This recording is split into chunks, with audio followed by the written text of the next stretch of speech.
দেখো আমাদের এখানে একটা অঙ্ক দেওয়া আছে 8, 12, 16, 36, 40 সে বলেছে লসাগু ও গসাগু দুটাই নির্ণয় করতে হবে। একটা অঙ্ক থেকে কি করতে হবে? দুটাই নির্ণয় করতে হবে। তাহলে আমরা যদি লসাগু বা গসাগু করি তাহলে তো ওখান থেকে দুটাই বের করতে পারবো না? তাহলে আমরা একটু লসাগুর মতো করে করি, চিন্তা করি 8, 12, 16, 36, 40। গসাগুর শর্ত কি? সবাইকে ভাগ যেতে হবে। গসাগুর শর্ত কি? সবাইকে ভাগ যেতে হবে। তাহলে আমরা একটু গসাগুই করি। তাহলে দেখি তো 2 দিয়ে কি সবাইকে ভাগ যায়? 2 দিয়ে ভাগ যায়, 2 দিয়ে ভাগ যায়, 2 দিয়ে ভাগ যায়, 2 দিয়ে ভাগ যায়, 2 দিয়ে ভাগ যায়। যায়। তাহলে আমি কি লিখলাম? 2। আমি গসাগু করছি, ঠিক আছে? এখন গসাগু করছি। তাহলে 4 দুগুণে 8, তারপরে 6 দুগুণে 12, 8 দুগুণে 16, 18 দুগুণে 36, 20 দুগুণে 40। আবার দেখি তো 2 দিয়ে যায় কি? 2 দিয়ে যায়, 2 দিয়ে যায়, 2 দিয়ে যায়, 2 দিয়ে যায়, 2 দিয়ে যায়, 2 দিয়ে যায়। তাহলে লিখতে পারি কি? 2 দুগুণে 4, 3 দুগুণে 6, 4 দুগুণে 8, 9 দুগুণে 18, 10 দুগুণে 20।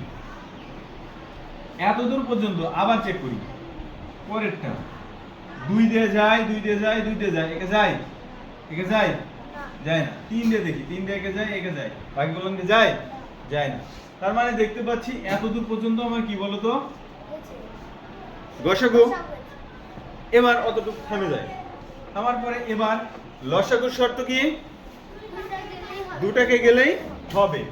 আবার 2 দিয়ে দিই, আর এখান থেকে কিন্তু আমি রেখে দিয়েছি। এতটুকু কার জন্য রাখছি? গসাগুর জন্য রাখছি। এবার করছি লসাগু। তাহলে এবার 2 দিয়ে 2 1 2, 3 কে যায় না, 2 দুগুণে 4, 9 কে যায় না, 5 দুগুণে 10। আবার চেক করি 2 দিয়ে যায় না, 2 দিয়ে একটাকে যায়। 3 দিয়ে চেক করি, 3 দিয়ে একটাকে যায়, আরেকটা যায়। 3 দিয়ে 3 1 কে 3, 2 কে যায় না, 3 3 কে 9, 5 কে যায় না। আর কি যায়? আর কি যায়? যায় না। তাহলে আমি নির্ণয় গসাগু কি লিখবো বলো তো?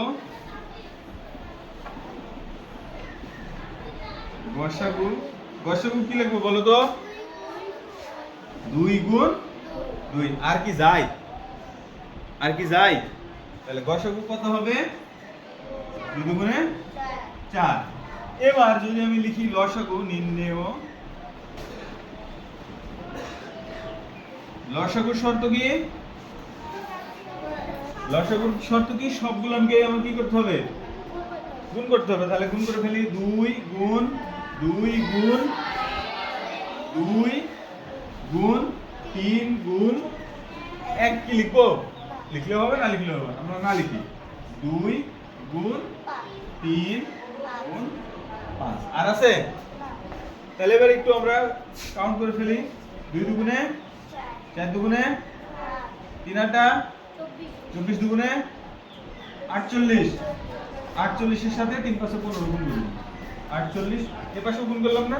তাহলে 15 গুণ করলে কত হয়? 5 8 40 এর শূন্য হাতে থাকে 4, 4 5 20 আর 4 24, 8 1 কে 8, 4 1 কে 4, 0 8 4 12 2 হাতে থাকে 1, 6 1 7, 720। দেখো একটা অঙ্ক থেকেই, একটা অঙ্কের ভেতর থেকে আমরা কি করলাম? গসাগুও বের করলাম, লসাগু বের করলাম। বুঝছো কি?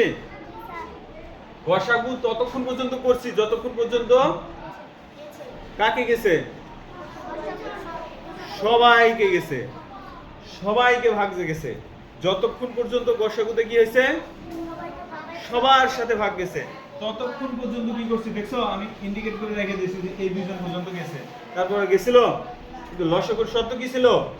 ন্যূনতম 2টাকে ভাগ গেলেই হবে। ন্যূনতম 2টাকে ভাগ গেছে। এখান থেকে কাকে গেছে? 2 কে গেছে, 4 কে গেছে, 10 কে গেছে, সমস্যা নেই, নিয়ে নিয়েছি। তারপর এবার কাকে গেছে? 3 কে গেছে, 9 কে গেছে, 3 দিয়ে নিয়ে নিয়েছি। তারপরে আর যায় 2 কে যায় শুধু 2 দিয়ে, 3 কে যায় শুধু 3 দিয়ে, 5 কে যায় শুধু 5 দিয়ে। 2টা পেলাম? পাইনি, তাই আমি কি করছি? সবাইকে গুণ করে দিয়েছি। বুঝা গেছে? বুঝা গেছে? তাহলে একটা অঙ্ক দিয়ে যদি আমাদেরকে বলে লসাগু এবং গসাগু নির্ণয় করেন, তাহলে আমার কি আলাদা আলাদা 2টা অঙ্ক করা লাগছে?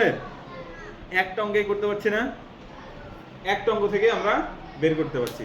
আমাকে 2টা আলাদা আলাদা অঙ্ক করারও দরকার নাই। আর তোমার কাছে যদি পর্যাপ্ত সময় থাকে তাহলে তুমি দুইটা আলাদা আলাদা অঙ্ক করবে, ঠিক আছে? ক্লিয়ার?